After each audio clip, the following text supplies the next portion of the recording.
Welcome everybody back to Pro League here live at the Nexon Arena. My name is Valdez. Joining me today is Wolf. How are you doing, Wolf? I'm doing great. Today is going to be a great day of matches. One of the best we've seen in the past few days. We've had a lot of weird days of Pro League, some weird updates, upsets, and some kind of strange matches. But today looks to be nothing but solid. Yeah, man, especially this first match, guys. We're going to have SK Telecom T1 going up against the Jin Air Green Wings. Both of these teams doing very well for themselves, sitting at 3 wins and 1 loss. Jin Air Green Wings have had a closer series, I would say, as their indicator points kind of reflect that they're only at a +2. But a win today will decide a lot for these two teams. Definitely want to go up in the rankings, of course. Yeah. Trying to grab on the heels of CJ Entis way up there at the top. Man, seriously. They are ruling everything right now. And they had a close game yesterday. A couple of upsets there. StarTale-yoe trying to snatch one away from them, but CJ Entis did say no, and they took the win eventually. They sit at 5-0 right now. It's pretty insane. Yeah. Well, today's lineups for both teams are really, really, really stacked. And I guess we're going to talk a little about that in a little bit. You can see Jin Air is huddling a little bit longer here. They've got a lot to say here, getting some big-time words from the coach there, it looks like. And I'm expecting to see a great match out of these two teams. We've seen a lot of roster swaps and, a little bit of flip-flopping around from some of the play from these two teams in the past because of IEM. And we see Rogue is missing on the roster today as well because he's at Gfinity. So yeah, he's over there, and they're using one of their newer kind of successful rigs. I guess you can call him. It's Symbol.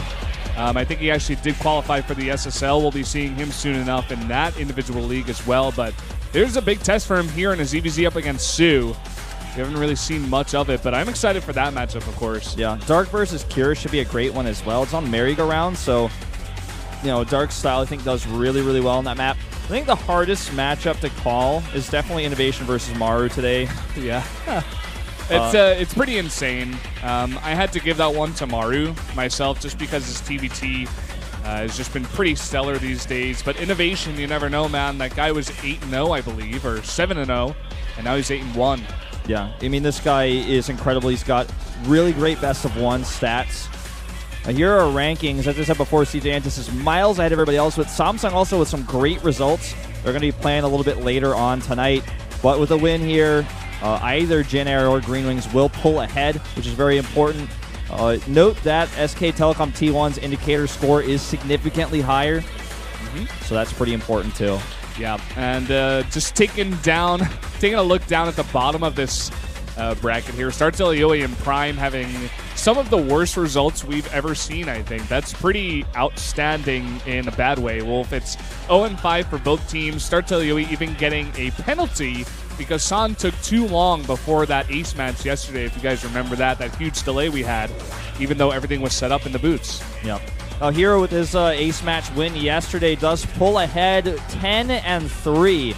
Way at the top there, Biel is on his heels. So 2 CJ Entis players leading the top. Go figure, man. Well, it's very interesting after seeing Hero's interview yesterday. He's like, him and Biel just joke around all the time, like, oh, I'm going to get ahead of you in the winner's ranking. Both of these guys for CJ Entis kind of create, I don't know, the pinnacle, the top of the CJ house, and everybody in there just seems like they're in a really good mood, and everybody's like really, I don't know, the teamwork's huge. The camaraderie is really, really nice in that team house, it seems, as well. So everything's going well for them. Other notable players up here, Losira getting a win. He's 8-4. And we're going to see Dark. Saw him up there as well, and Zest. Yeah. Some big names playing today are going to be possibly moving up. Sure, and Stats as well is up on the list now. He's looking really solid. For me, one of the big highlight players to look at is definitely going to be Symbol today. Can he actually beat Sue in a ZVZ and become a little bit more of a permanent fixture in the Jin Air team? I think that's what everybody's wanting to see. Well, man, if he comes out here and he destroys Sue, let's say, Rogue going to those foreign tournaments, he may lose his spot. It is possible because if you look at the lineups here, okay, it's Maru, Cure, Symbol, and who's that fourth guy? Okay, it's SOS. SOS, right? It's kind of hard to take away any of those other 3 players that isn't Symbol. So if Symbol like secures that spot for himself, you know what I'm saying? It's going to be really hard to take him out of there. Well, even with my zone pick yesterday, I'm still down at the bottom. Well, you did gain some more percentage points with that because everybody, I think, voted against you there. I would have been in nice shape if I didn't vote for Yoda yesterday, man. I think I would have been tied with Moonglade up at 60%, but grats to Moonglade so far. Yeah, and he is at the top. Insanely impressive predictions, actually. To have a prediction rate of 60% with all the predictions we've had and all the upsets we've had recently as well. It's really hard, man. Like, if you took away some of the upsets that we had, his prediction rate would probably be closer to 70%. I mean, realistically speaking, like, that is insane. I see it, definitely, you know? It's definitely really hard to call any kind of best of one specifically because that's what this is. It's Team League. Yeah. Any certain player could come out and drop the ball or just play their hearts out and surprise us. Like you're saying, all these upsets. Sure. It's, different players have different skill sets. Some are better at, big, long series. Some are better at these best of ones. Like, look at Myungshik or Shine. Shine, a guy who somehow pulls out wins out of his, out of his rear end. Yeah, zone play. You know what I'm saying? Yeah, that's what I'm saying. These people can somehow take wins in best of ones, and it's pretty crazy. And, Zone ended up taking that one yesterday. I just had a feeling he was going to take it, but even that's somewhat of an upset, I think most people would argue, right? Because this guy's barely ever played in Pro League. I think yesterday was his second time ever. Yeah. And he was able to take that win. Sometimes you see players make huge mistakes in micro, all sorts of things. So shout outs to Moonglade. He's been pretty consistently up there on the top for quite some time now. Wolf, I feel like your prediction kind of strategy is interesting. I feel like you're like the shaman. You like sit in your little hut and you're feeling the waves, feeling the forces. You're like, I think it's going towards zone today. And it sometimes works. Like last round, you got 69% or something. You were ahead by far. I think Moonglade was at like 62 in second place, and I was close behind. But like this round, it's not working out for you, buddy. Hopefully it comes back. You get your sense back. My feels are like all over the place. For a pick like Zone, I just looked at his qualifier play, and he looked terrible on the heels of a player like Hero. But I look at Departure's play, and I'm like, Zone did look like outclassed hardcore. But when you look at how he handled that, I feel like Departure would have been even more outclassed. I just had like this feeling. I don't even want to watch those games, man. Hero versus Departure, please no. Like, let's not cast those games. Yeah, let's hope that doesn't ever happen. Yeah, but to be honest, like you're saying, Zone, he definitely showed a decent game against Departure. I like the way he played. He was like very reactive. Protoss, he's like, I see your Spire. Now I'm immediately putting down Stargates. Or I see you're going laying Hydra heavy. I'm going to put down immediately the Robo Bay. I'm going to pump out those Colossi, force field to buy some time. Right. And then eventually you just got like this perfect comp that just rolled over Departure, even though Departure was 5-base to 3. Yeah, and when I was watching that game, I was actually, fearing for myself for that prediction, and I just remember watching the whole time. Oh, by the way, thanks for coming down to the studio. You guys got the headsets, you can hear us. And welcome down. We're glad you're to have enjoying the show so far. But going back into those predictions, or rather into that specific game, I was watching this, and Zone just, he knew what to make, and I feel like Departure made a few micro mistakes and a few engagement decisions that were wrong, but he was always ready with what he needed. Like, he barely had the Phoenixes out in time, and he took those engagements with good force fields. A very patient player overall. Yeah. Very interesting style. Not really the one you're seeing these days, especially PVZ specifically. Like, all we're seeing outside of that game is just Blink Stalker +2/+3 and a bunch of sentries, force field off, everything that the Zerg has. And it's kind of like that old meta coming back and just being really strong once again, especially on the backs of someone like Parting, who's so good at that style. Protosses are just being like, oh, we could just do that if our force fields are good, if our army control, our blink micro is good. We can also be as successful as Parting, and guys are beginning to do that. It's really exciting. And that's what happens in StarCraft 2, and in StarCraft in general. We saw this in StarCraft 1, where that kind of style is only good for certain players who've mastered that skill set. Yeah. And then suddenly, as everyone just starts to get better because nobody's getting worse, right? And people are starting to get better at force fields, and this becomes a more common thing. And we're really on the cusp of new meta and new ideas as Legacy of the Void will be releasing, I guess, sometime in the next 12 hours or so. Yeah. Well, once that goes live, man, everything is going to change. The whole game is going to be flipped upside down. You're going to start with 12 workers. The bases have less minerals. It's going to be like you're going to be expanding very quickly. The timings are all going to be different. And there's, of course, different units and different buffs and nerfs to other units, of course. It's going to be really, really cool, actually. I love when this happens, when the meta really gets mixed up. You know what I'm really scared about, man? People are talking about the Disruptor. They're talking about the Ravager, but I'm actually scared of the Adept, man. I think that Adept unit is going to be really strong. Like, it just seems like a cool unit that you can mix into your gateway comp and then like just split it off and harass and then bounce back out like Blink Stalkers, but it does damage very quickly in a very different way than Stalkers. Can it actually do that, like go up cliffs? I believe so, yeah. And do we know the cooldown on that? Because I don't know. Like, I actually don't know. I saw it like in a few videos because there's a few videos of people who kind of like got the client leaked out a little bit, and they're like in unit testers, and it seems like it's a bit of a long cooldown, and also the time that it takes. It's not like it's not like Sylvanas and Heroes or something where you can like actually activate when you blink. I believe you have to actually wait. So if you get killed before you can actually blink to your location, then you don't actually get to do it. So if like Lings surround you or something while you're trying to go up a cliff or go around some terrain, then you just lose them. I guess. We don't really know for sure. I just want to get playing, man. I think tonight it's going to come out here in Korea. I'd say like maybe 8 hours or so. Yeah. Maybe like 8 to 12. Maybe like 8 to 16 just to be safe, hours. And I know pretty much all of us are going to be streaming it over here. Yeah, for sure. At least me and Moonlight. I think you had plans to do it as well. I absolutely will be. And so we're all going to be playing it. It's going to be a lot of fun. I've already like thought up some strats. And the Warp Prism is really strong, man. Yeah. Adepts are really strong. I'm going to be playing Protoss. Protoss drops are going to become even more popular. You know, like towards the end of Heart of the Swarm here, especially on the backs of guys like Hero, they're just like making Warp Prism drops like so powerful and like so strong in the meta these days. And now it's going to get even stronger. And there's different units you can put in there now. Yeah. Disruptor, Adept, it's going to be like, whoa, everything's going to... Yeah, and there's a lot of different cool things you can do. Like one of the things that we used to see in like the Wings of Liberty beta is like an elevator strat, where if you're undetected, you can very quickly load units into the Warp Prism, then load them onto the wall. Like if you have the Warp Prism on the edge of a cliff, for example. Yeah. And what I'm scared of and thinking about a lot is, since the range is bigger now, you don't have to be right on the edge of the cliff. You can like do an elevator tactic where you're next to the Warp Prism and you like jump all your units in, then you jump onto the cliff.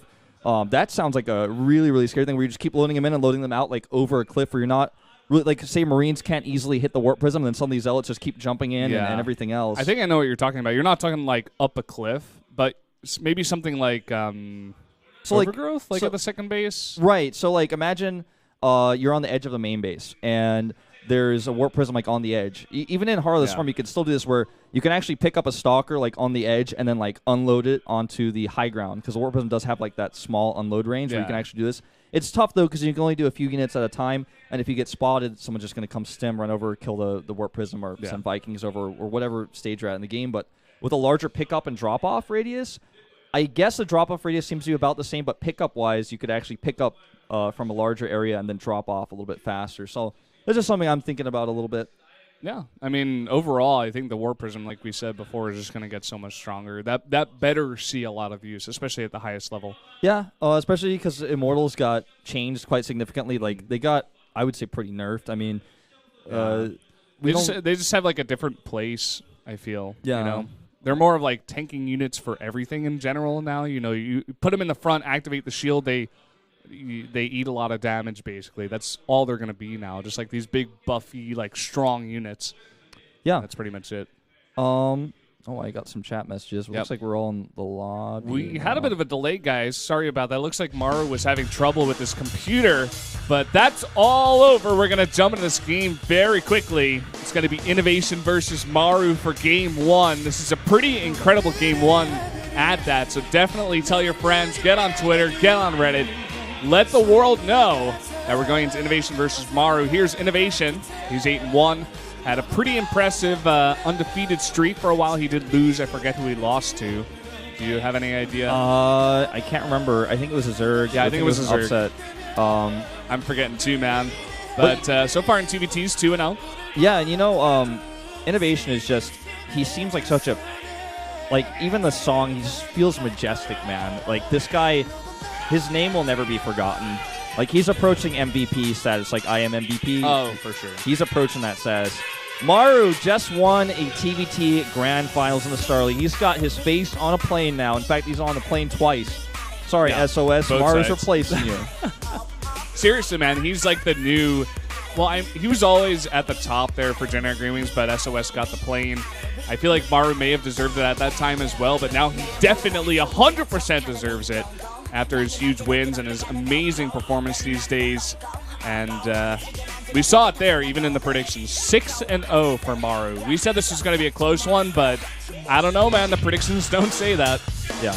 This is definitely going to be a close match. But, you know, it's a tough prediction to make. I think most people would slightly favor Maru here. But we're going to jump into the game right now. SKT versus Jin Air Green Wings. INnoVation versus Maru.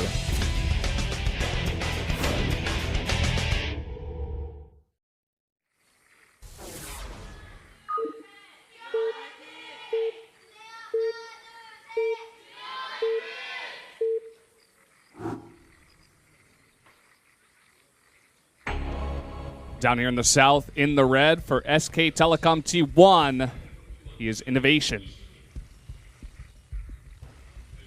And his opponent in blue for Jin Air Green Wings, it's Maru. And what a game this will be. We saw in the TVT series in the Star League Grand Finals that Maru is really good with not only defending aggression, but also counterattacking after doing so. We saw him position his Hellions to catch the little Hellion run-bys or little early Marine pressures. He knows how to flank, and this guy is really incredible at being patient. We saw already, you know, in that same series, when he was playing against Dream, when he was ahead, he didn't force anything. He was just very calm, very slow, very methodical about eventually closing out the win.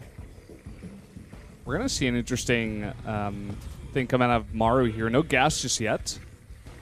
And at the same time, it looks like INnoVation is going for the gas first, but there's already this SUV out on the map. He doesn't send a second one, and he still has no gas. Yeah, this is really this is quite unique. Looks like it's just going to be like a close Reaper. I would assume he puts down that gas after the barracks. Yeah, I think this is definitely going to be Proxy Reaper, although we have seen like Proxy Marauder just recently as well. But against a gas first, he's going to have this quick Reaper.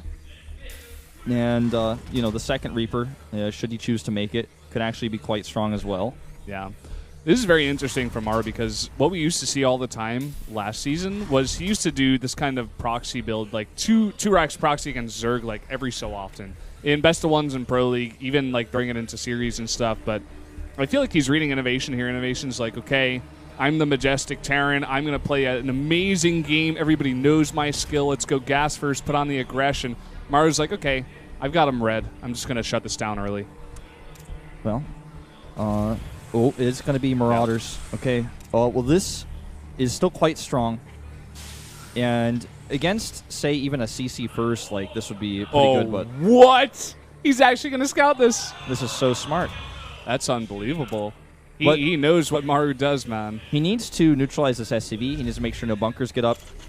And I'm talking about INnoVation. Obviously, he's getting his own bunker up for obvious reasons. But, you know, holding the top of the ramp here, the Marauder distance he's going to have to travel, and the bunker at the top of the ramp already nearly completed. I don't think this is going to do a ton of damage. In fact, I don't know if it'll do any at all. Well, let's see. Let's wait and see. Like you said, that bunker's going to be up. He's going to have one Marine in there. Well, it looks like it's going to be 2 Marines, in fact. He needs to, I mean, if he could just get a tight wall, you know, then there's no way that's going to do much of anything at all, right?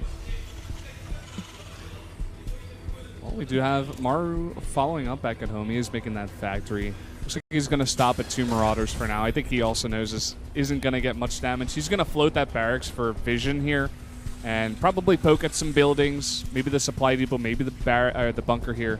Yeah, I think the idea here, which is very smart, I mean, considering he's been scouted, is to just simply force a repair on the depot or catch some Marines that get too close.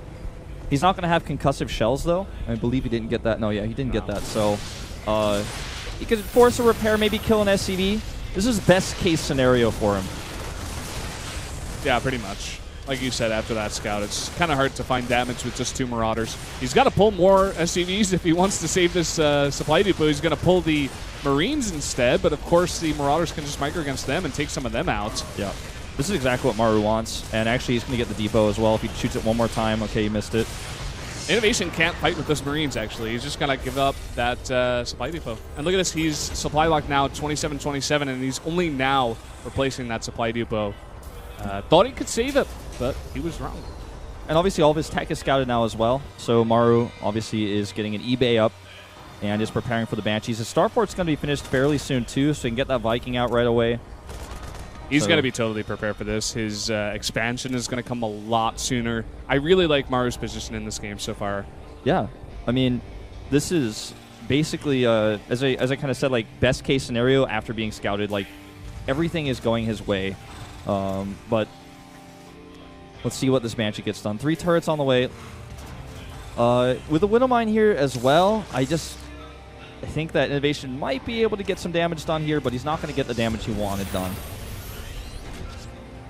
Let's see exactly how much damage this first Banshee gets done. If you guys are watching on the channel, there's a lot of ads. I'm sorry. We will tell our producer, hopefully he's listening right now, to get rid of those ads. They shouldn't be popping up every 45 seconds. That's either a bug or someone isn't doing their job, but we'll try to get that fixed for you right away. Yeah, absolutely. But for now, try to enjoy the game yeah, as much as you can. We're sorry, guys. Well, I would never suggest anyone use ad block ever. No.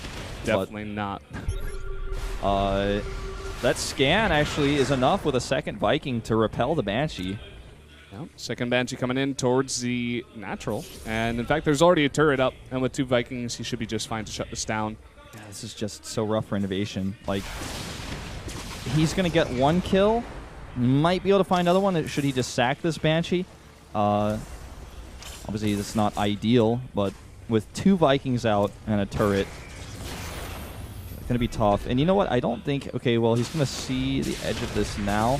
Oh, not actually enough vision to see the counter cloak that's coming up, so he still doesn't know about that either. But he did make a Raven, and I believe that did finish. So somehow, just sniffing that out, whether he's just trying to be careful or he did see something, he will have that Raven. That's going to be pretty huge for shutting down that Banshee harass, especially with the cloak being researched for Maru.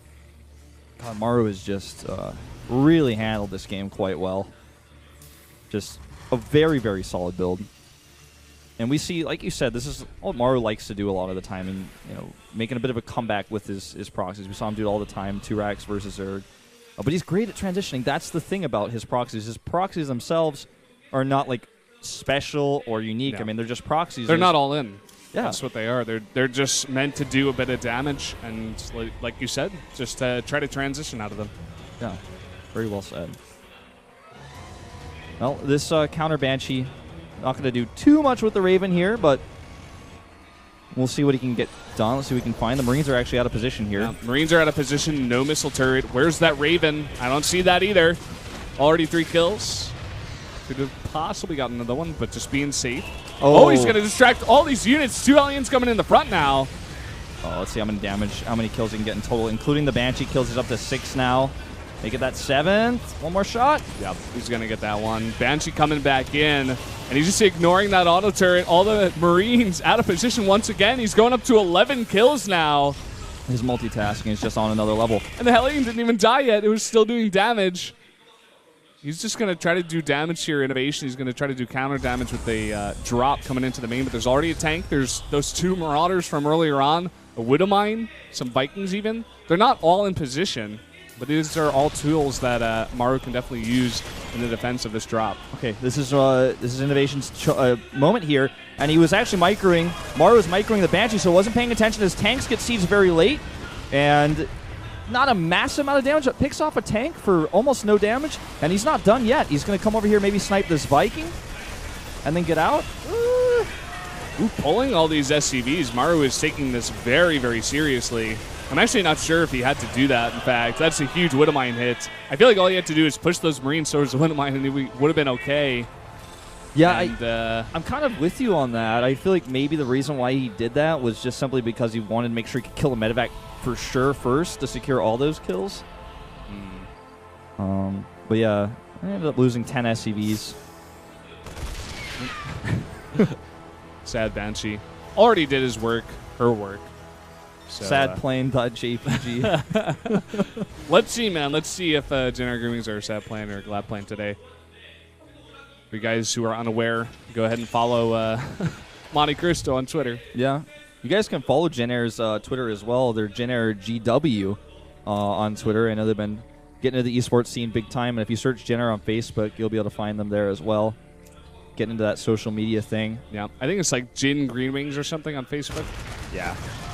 I'll link it later. Go ahead and follow that. If you guys want to be involved in esports and supporting the teams that you love. What is that scan? What a master of... Okay, wait. No, he saw that one Marine, though. Okay. I thought he just, like, randomly scanned that on the map. I was freaking out there for a little bit. I think Maru is in such a great position right now. Not only is he in position to defend, but there's nothing at home. Well, okay, I shouldn't say nothing, but these units are out of position. And he's going to come in here and do some serious damage. Yep. These SCVs, man, they're not even being pulled. 5 of them going to go down. He can easily boost away. And that's just free damage, man. At the same time. Yeah, this attack is doing something, though. Not microing that Viking. Missing up the Viking micro there as well. Oh, there comes some auto turrets. Well, actually, he doesn't get any of them down. He gets 1 down. That's kind of a funny thing about TVT is just like sometimes you think your units are going to do one thing against siege tanks on the low ground. And I think Maru gets a better trade here, too. Yeah, for sure. Look at these scans, though. He sees the third base right when it's coming up. Yeah.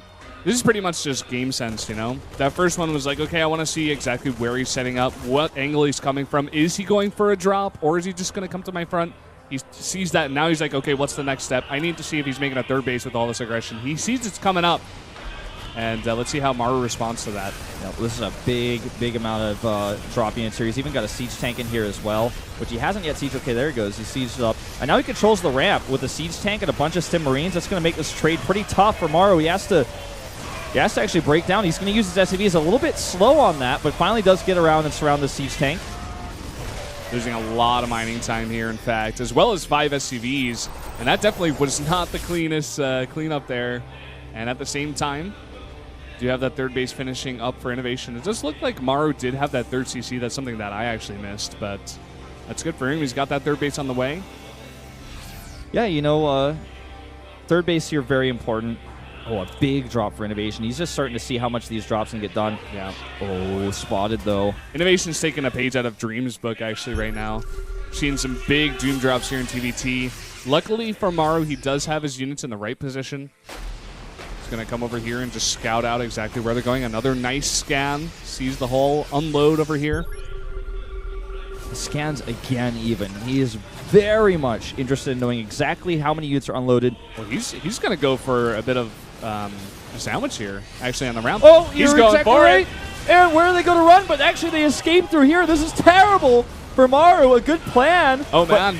Now things are going to get pretty disastrous, Valdez. He's going to try to drop all his units onto the siege tanks and all of these Marines that are stemmed up.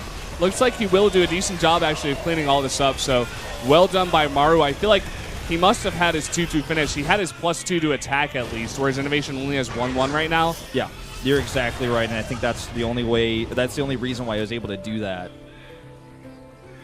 Man, this is such a close game, actually. Very back and forth. Yeah, very, very intense. A lot of action so far. Look at this. Maru not even missing a beat with his upgrades right now. Already going to +3. He's got a huge advantage right now. If he just clicks on the units of INnoVation, he can be like, oh, I've got 2 extra upgrades. I need to attack right now. Because, of course, Maru can't really tell if he's upgrading the 2-2. So he wants to use this advantage. He's already pushing towards that third base. Huge Widowmine hit on this medevac, but it doesn't matter if all the units get unloaded and there's no answer for them. No Vikings even nearby right now. Another drop coming over the site at the same time. Here we go, though. Heavily upgraded infantry. You should be able to easily knock this down.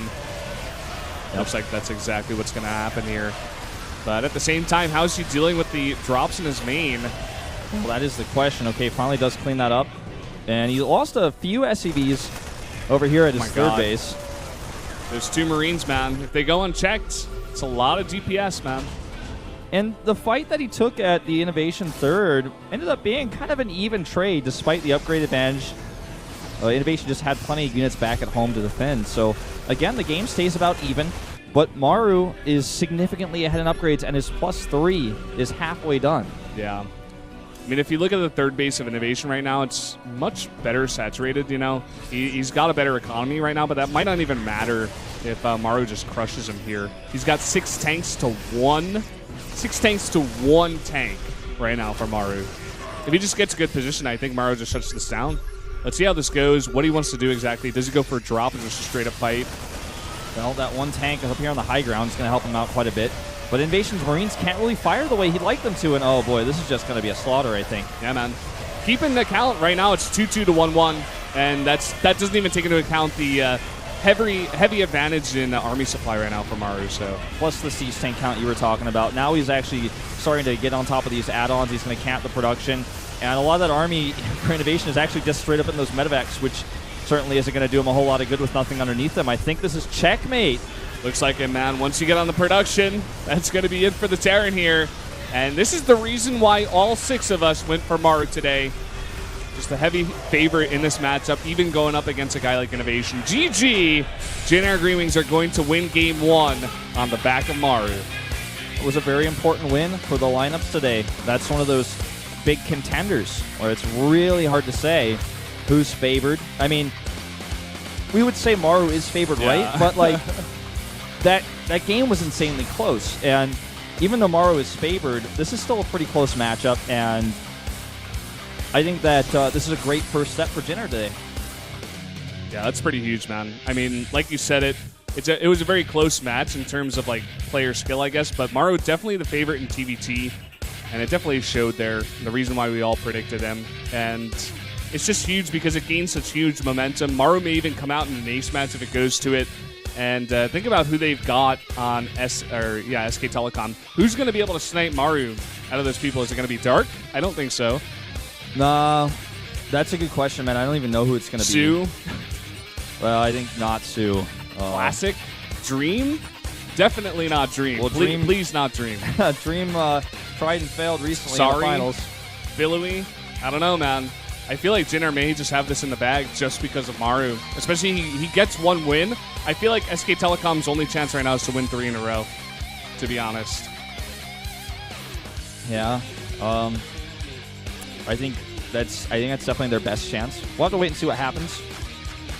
But yeah, that would be we've ideal, had right? subsets before, you know. Yeah.